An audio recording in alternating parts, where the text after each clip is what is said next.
Bonjour à toutes et à tous et bienvenue dans cette nouvelle vidéo. Dans cette nouvelle vidéo, je vais vous montrer comment il est possible, si vous avez un site internet, d'avoir plus de trafic, c'est-à-dire plus de visiteurs, sans avoir à faire de publicité. N'hésitez pas à vous abonner à la chaîne et moi je vous dis à tout de suite.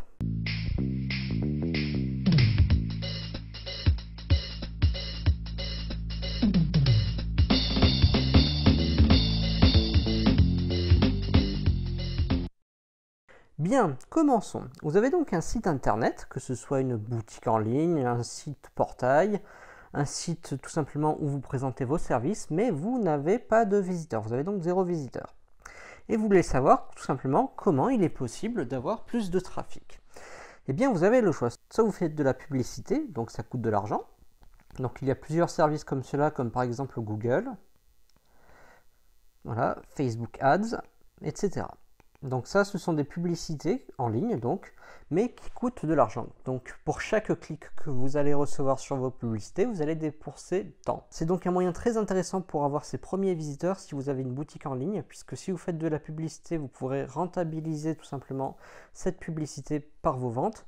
Mais voilà, c'est pas un moyen sur le moyen et long terme justement que je recommande. Ce que je recommande pour avoir des visiteurs sur le moyen et long terme, c'est le référencement naturel, qu'on appelle aussi SEO, SEO, qu'on prononce I en anglais, donc qui signifie donc Search Engine Optimization. Ça consiste donc à améliorer son site internet de sorte à ce que ses mots-clés soient mieux positionnés dans les moteurs de recherche. Donc les mots-clés en fait ce sont tout simplement les expressions que tapent les internautes. Les internautes tapent par exemple recette de cuisine, donc recette de cuisine, et sur Google ils ont des résultats. Ces résultats sont classés selon un algorithme. Donc ce sont des algorithmes qui sont mis au point par les moteurs de recherche. Donc le plus important étant Google. C'est le moteur de recherche qui est le plus utilisé en France et dans le monde. Et donc le SEO consiste à améliorer son site internet de sorte à ce qu'il réponde aux algorithmes, de sorte à ce qu'il permette tout simplement de sorte à ce que vos pages soient mieux positionnées. Donc le SEO, vous l'avez compris, consiste à établir un certain nombre d'actions, à effectuer un certain nombre d'actions sur votre site internet. C'est ce qu'on appelle le on-page. C'est ce qui concerne directement votre site internet, mais aussi son environnement extérieur, qu'on appelle aussi le off-page. Donc le SEO est composé de ces deux-là. Et ça, il faut bien le comprendre, parce que si vous travaillez l'un sans l'autre, les résultats seront nettement moindres. Et selon les thématiques, ça pourrait tout simplement ne pas suffire. Le on-page, ça concerne donc tout ce qui est propre au site internet, comme son contenu, donc par exemple vos articles, mais aussi sa structure,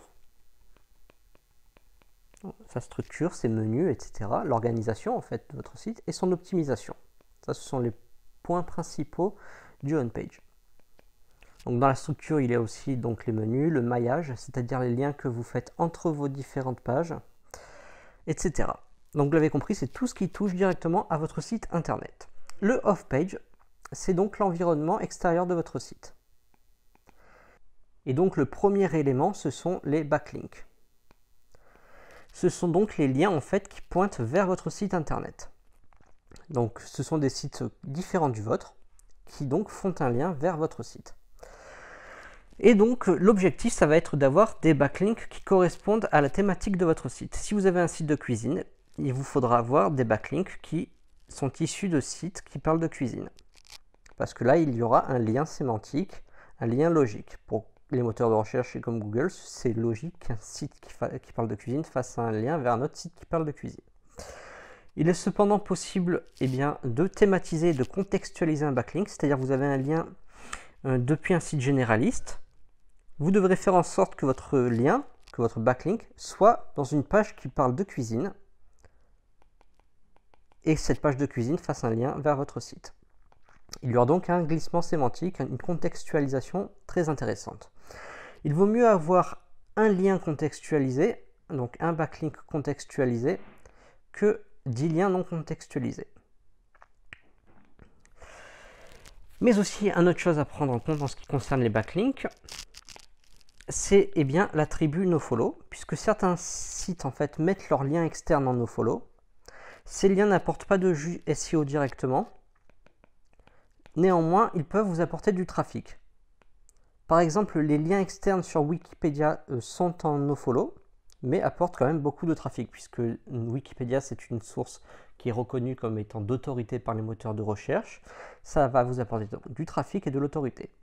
Même si, eh bien, effectivement, il est en nofollow, donc il n'aura pas directement de poids en ce qui concerne le jus SEO, mais il aura quand même un poids ailleurs. Et donc, un lien nofollow est quand même bon à prendre. Et ça permet en plus de diversifier son profil de backlink. Donc, le profil de backlink, qu'est-ce que c'est? C'est tout simplement l'ensemble de vos liens. Ça concerne donc les domaines référents, c'est-à-dire d'où proviennent vos liens, les sites qui font un lien vers vous, ainsi que les encres. Les encres, c'est la partie du lien qui est cliquable. C'est le mot qui est cliquable et qui donc pointe vers votre site.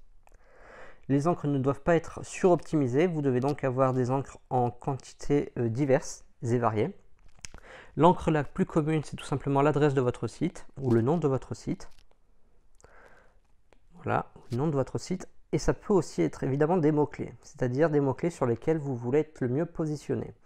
Alors attention à ne pas suroptimiser vos encres, à faire en sorte que vos encres mots-clés représentent 5%, moi je pense maximum, de vos encres. Alors il n'y a pas de chiffre exact, de chiffre optimal, ça dépend vraiment de votre thématique, ça dépend vraiment du nom de votre site, etc. Puisque si votre site contient votre mot-clé, si le nom de votre site contient votre mot-clé, vous pourrez bien avoir des encres mots-clés un peu plus élevées. Donc vous voyez que ça c'est aussi à prendre en compte. C'est vraiment toute une alchimie entre le on-page et le off-page.